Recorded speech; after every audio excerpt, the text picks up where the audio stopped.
Hello, my name is Lisa Dubrovich and I am the owner of Hand2Heart. I'm a wedding planner and have been one for 10 years now. But let me tell you a story, okay? When I was 5 years old, my older cousin asked me to be a flower girl in his wedding. And I was thrilled. I mean, I got to wear a beautiful long gown. I had a basket filled with flowers and rose petals to toss. I even had a ring bearer as my escort down the aisle. And the bride and groom, oh, she was beautiful and he was handsome. And this was my Barbie doll wedding come true. So we started. Except when we got to the church, that aisle, it was 4.5 miles long, I swear. And my escort, Jerry, was a hyperactive 5-year-old who acted like he'd been taking shots with the boys in the back of the church. Arm in arm, we started down that long aisle, only Jerry had a tendency to veer to the right. So I'd pull him back to the center of the aisle. And then he'd push me to the left, and so I'd push right back to get us to that center. I'd veer to the right, pull to the center, push to the left, shove right. And on it went all the way down that long, long aisle to the altar. Much to the amusement of every guest, and even the priest was laughing. And that's kind of how I approach my wedding planning. I'm the one helping to guide the vendors back to the center when they veer to the right or push to the left. I'm also there escorting my bridal couples, arm in arm, from their first steps on that long aisle to the altar, trying to help them be as calm and as beautiful as they are. I also try to keep the guests amused, but only at the reception. And how do I do that? Well, I make sure that the married couple's first hosted party together runs smoothly, and that their guest needs are well taken care of. And that if any problems do arise, I handle them invisibly, so everyone, including the bride and groom, can party with friends and family and enjoy their night. Now, because of the pandemic, I thought I'd try to answer some questions that brides and grooms are having right now. It's an unprecedented time, and let's face it, I may be older, but that doesn't make me any wiser in this time of COVID-19. We're all making up the rules as we go, and making the best decisions we can faced with this kind of unprecedented situation, with all of its uncertainty. So above all, please find strength in the fact that we're in this together, and we will get through it together. So let's talk about some of the things that are probably on your mind. These are questions from some of my brides, and I'm sure they're questions that you've got too. The big question: do I postpone my wedding? That really depends on your wedding date. If you're scheduled during the next few months, like from May through August, my suggestion is yes. As painful as that is, my suggestion is yes. Reschedule if you can. That's my professional opinion. I know it's hard. It's the hardest decision you've ever made. But you're not doing it just for you. Remember who you're doing it for. You're doing it for the most important people in your lives. Your family, your friends, each other.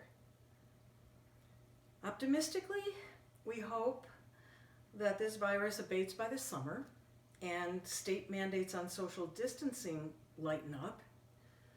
But realistically, are people going to want to travel anywhere or take the chance that they may become sick from being at your wedding?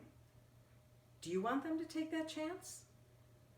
Can you live with the possibility of someone becoming ill because they went to your wedding? And I'm sorry, I am being brutally frank here, and I don't like being Debbie Downer. Believe me, I don't. But it's my job to tell you the truth and to help you get through it. Another question: if I postpone, how far ahead should I reschedule? Well, honestly, if you can wait another year, push it off to 2021. And here's why. First, the CDC and the World Health Organization, scientists, and our own governor are now telling us that there will be another wave that may start in the fall. And grimly, they're telling us that this second wave may be worse than what we're in right now. A test to determine who's had the virus and who has antibodies and immunities is being researched, but it's not available yet. And the quantity of those tests are going to have to be in the millions, so large that it's going to take them time to ramp up to get to that quantity. The good news is that when we do get antibody testing, we'll be able to tell who is immune, how long the immunity lasts, and if we test everyone, we'll be able to lighten up with social distancing and get back to a new normal, but still get back to a normal. But realistically, that's going to take time. And we have to face the fact that until we get a vaccine that works for everyone, well, normal is a relative term.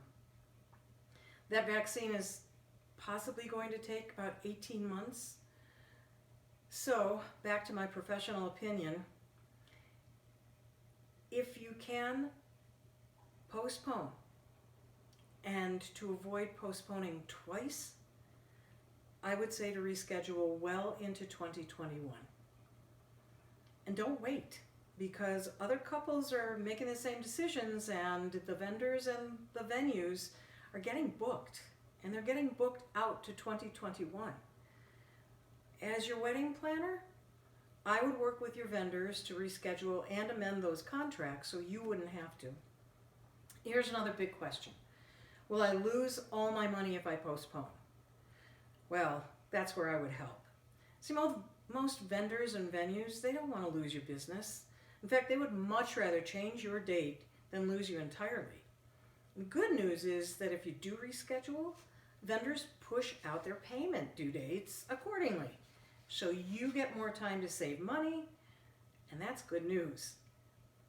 Now, as your planner, I would adjust your budget reminders to those new due dates. See, that's a service that I offer to all my couples, just to keep them on track with their money. And most of them say that our budget meetings, although they don't look forward to them, really help them stay financially focused and know when those payments are coming up, because I give them advanced warning so they can get the money together.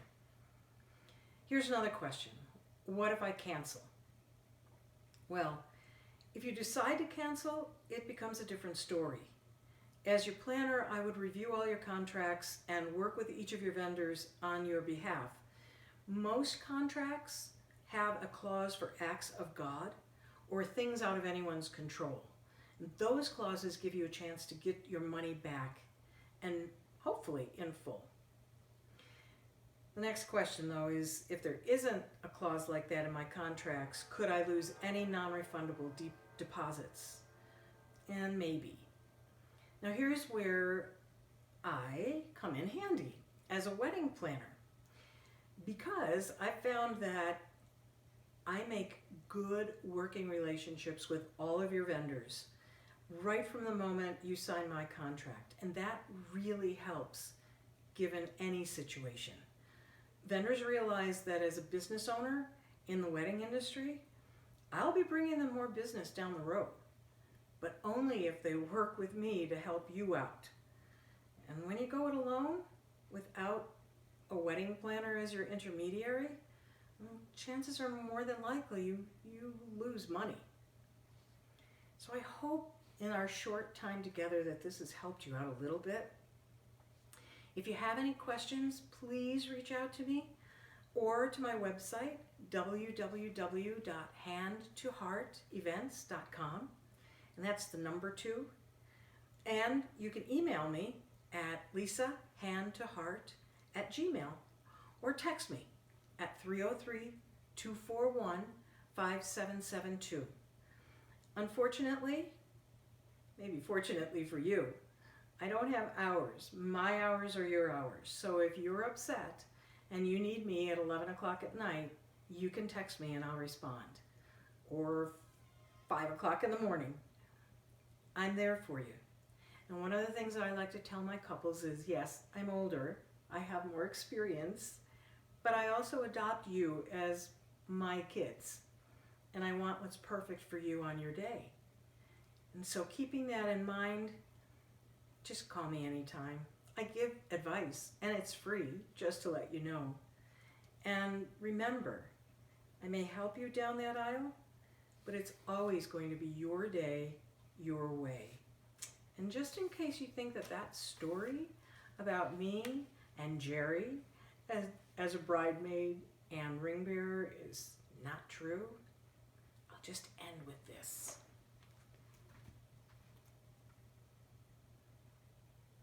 Thanks. Have a great day. Talk to you soon, I hope.